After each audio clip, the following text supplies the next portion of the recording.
안녕하세요. 제 사연을 보내게 되었는데 먼저 저희 부부는 결혼을 준비할 때부터 아이 계획도 함께 세웠을 정도로 아이를 손꼽아 기다리고 있었어요.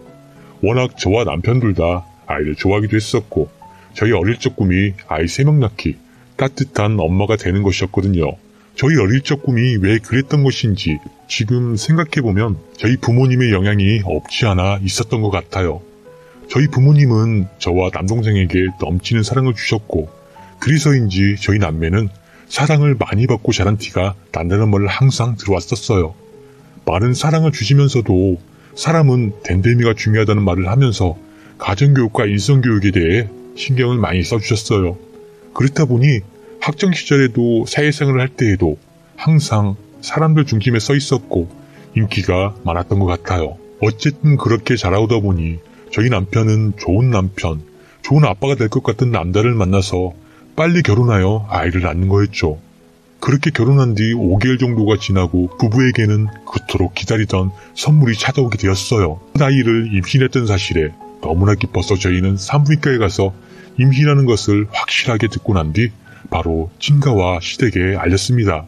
그 소식을 들은 모든 가족들은 저희에게 찾아온 기적을 축복해 주셨고 이 행복이 계속 쭉 이어질 거라고 생각했었죠. 태몽에 대해 얘기도 하고 누굴 더 닮았을지 상상하기도 하며 행복한 나날을 보내던 중 슬프게도 임신 7주차, 즉 2개월 때 아이가 유산되었어요. 평소와 똑같이 생활하던 도중 갑자기 복통이 너무 심하게 오는 것과 동시에 하혈을 나길래 놀라서 산부인과에 가니 이미 아이의 심장이 멈춰있는 상태였어요. 그렇게 가슴 아픈 첫 이별을 걷게 되었고 그 과정 속에서 많이 힘들긴 했지만 남편과 저는 서로를 의지하며 아픔을 딛고 일어나게 되었습니다. 그렇게 6개월 정도가 지나고 두 번째 아이가 찾아오게 되었어요. 이번에는 절대 잃지 않으리라 다짐했습니다. 첫 이별 이후 저희 부부뿐만 아니라 양가 부모님께서도 지켜보시면서 많이 힘들어하신 것을 알기 때문에 임신 소식을 조심스럽게 알려드렸어요. 그랬더니 양가 부모님 모두 너무나도 기뻐하시면서 정말 수고했다고 이제 마음의 짐을 좀 덜 수 있겠다며 말해주셨죠. 시어머님은 자신의 꿈에 호랑이가 나왔다고 하면서 태어나면 집안을 크게 일으킬 아이라고 하셨어요. 그렇게 두 번째 아이의 태명은 희랑이로 희망과 사랑이라는 뜻이 담겨있기도 하고 태몽에 나온 호랑이와 발음이 비슷해서 그렇게 불렀습니다. 저희가 얼마나 노력하고 사랑해주는 것을 알아주는지 정말 쑥쑥 무럭무럭 정말 잘 자라주더군요. 12주차 정도에는 의사 선생님이 넌지시 방은 파란색으로 꾸미셔야겠어요 해주시길래 남자아이인 줄 알게 되었습니다. 그래서 출산 날짜가 다가오진 않았지만 예쁜 아이 옷이나 물건이 보이면 한두 개 샀던 기억이 나요. 그러다가 임신 6개월 차에 검진날이 되어 남편과 함께 검진을 받으러 산부인과에 가게 되었습니다. 또 얼마나 컸을지 기대하면서 제 차례가 오길 기다렸죠. 그런데 검진을 하던 도중 의사 선생님의 표정이 굳어지게 되었고 당장 수술하러 들어가자고 했습니다. 알고 보니 희랑이의 심장소리가 들리지 않았던 것을 선생님이 알아채고는 곧바로 조치를 취하게 된 것이었죠. 전과 달리 복통과 출혈이 전혀 없었기 때문에 저는 유산일 거라고 상상도 하지 못했습니다. 뱃속에서 이미 아이가 많이 커져 있던 상황이었기 때문에 아이를 낳는 것과 거의 비슷하더라고요.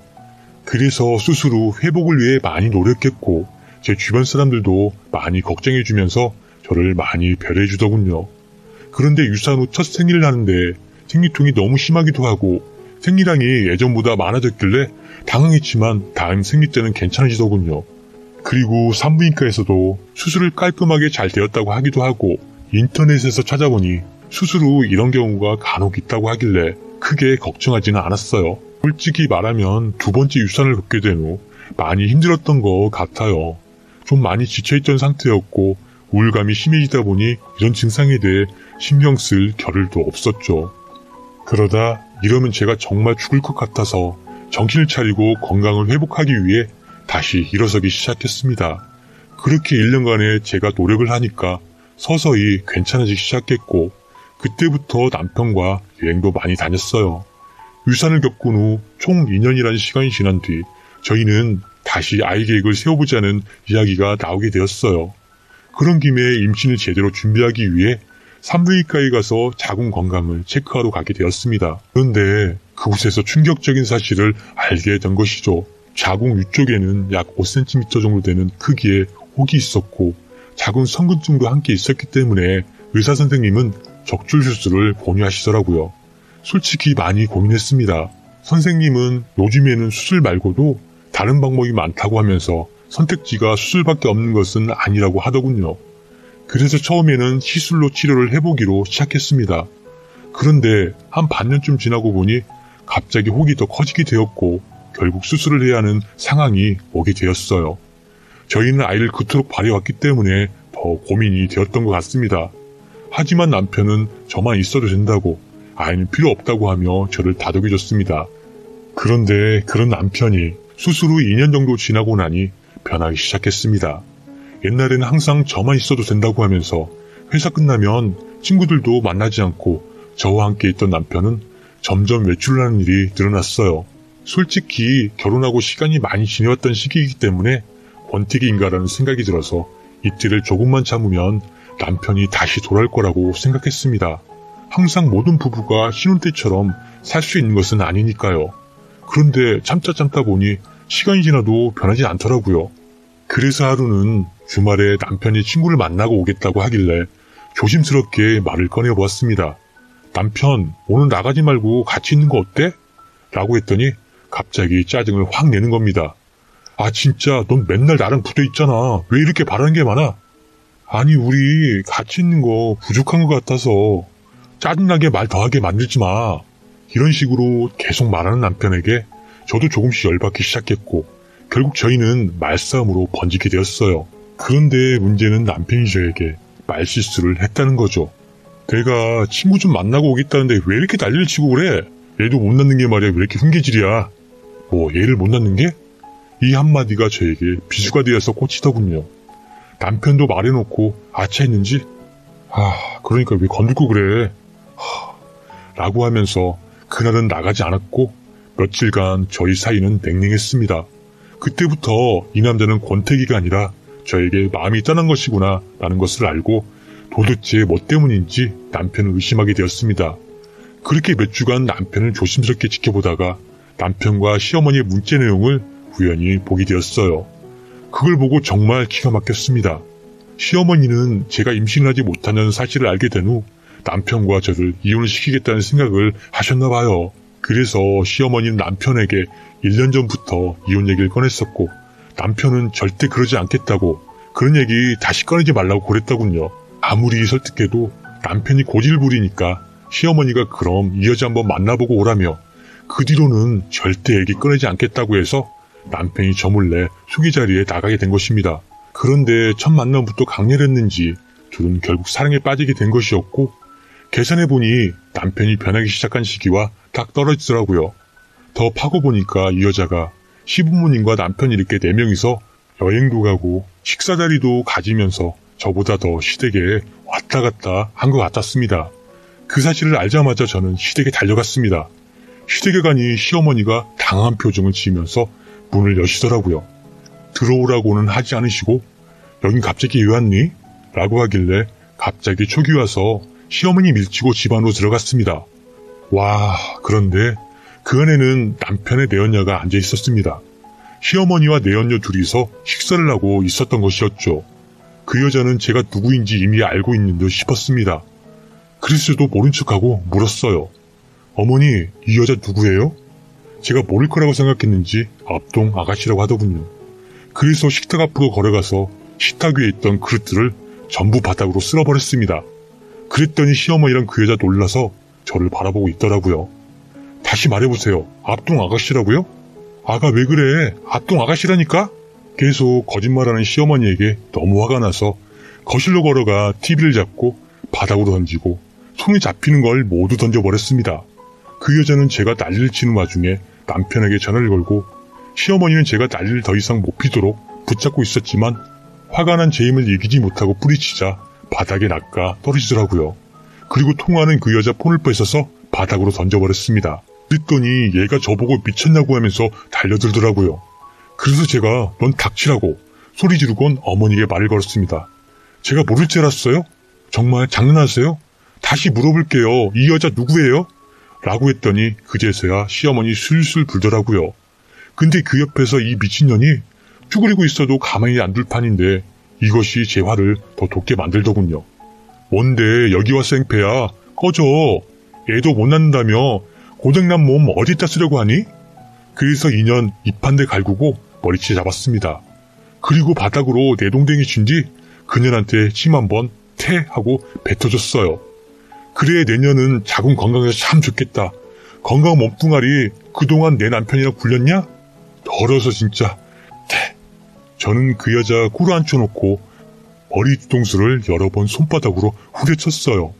그런 다음 그녀한테 넌 이제부터 상간녀 딱지 달고 평생 살게 될 거야 말했더니 그때야 사태 파악이 됐는지 갑자기 돌변해서 비는 겁니다. 그 여자는 제가 순순히 이혼해줄 거라고 생각하고 있었던 모양이었어요. 어림도 없는 소리죠. 제가 절대로 이혼 안 하고 상간녀 딱지까지 붙여준다고 하니까 울기 시작하더라고요. 아무리 울고 매달려 사과해도 제가 받아주지 않자 저한테는 안 되겠는지 포기하고 분했는지 시어머니한테 매달리면서 쌍욕을 날렸어요. 그러자 시어머니 당황해서 저에게 자기가 잘못했다고 무릎까지 꿇고 빌더군요. 내가 손주 욕심에 귀한 내 며느리 쫓아서 이혼시키고 못된 거 며느리 삼을 뻔했네. 미안하다. 이 시애미 용서해라 그러더군요. 이 둘이 번갈아가면서 저에게 매달렸지만 둘 다 뿌리치고 나와서 아무 생각도 들지 않아서 무작정 그냥 친정집에 갔습니다.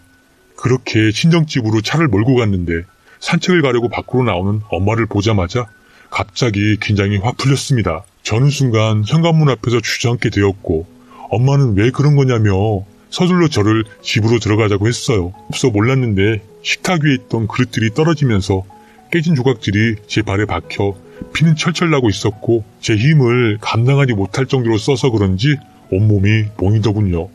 놀라시는 어머니에게 저는 좀 전에 있던 상황을 모두 설명했어요. 저희 부모님은 제가 스스로 남편과 사이가 좋을 것이라고 당연하게 생각하시고 계신 상태여서 그런지 더 충격을 받은 듯 했습니다. 부모님은 바로 남동생에게 전화해서 집으로 호출을 했어요. 부모님께 너무 죄송했지만 그때 당시 저는 너무 놀라고 충격을 받은 상태라 그 이후 사건은 부모님과 남동생에게 의지하게 되었어요. 부모님도 동생도 저에게 걱정하지 말라며 다 해결해주겠다고 하시더군요. 그날 저녁 남편은 저희 친정에 부모님과 저만 있는 줄 알고 깽판을 부리려고 찾아왔더라고요. 문을 열어주자 신발을 신은 채 거실로 들어와 제 이름을 크게 불렀고 저를 보고 제 멱살을 잡으려고 할 때 남편놈 뒤에서 남동생이 도마로 남편놈 등짝을 거세게 내리쳤어요. 남편놈 2번 갈긴 도마스킬로 바로 저절로 무릎을 꿇게 되었어요. 남동생은 남편놈 머리를 잡아들고 말했습니다. 너 한 번만 더 내 누나 눈에 눈물 나게 하면 너 지구 끝까지 쫓아갈 거야. 명심해. 이혼 과정에서 술을 쓴다거나 누나를 불리한 쪽으로 몰아가면 넌 그날 저승 가는 줄 알아 하고 협박하며 말을 했습니다.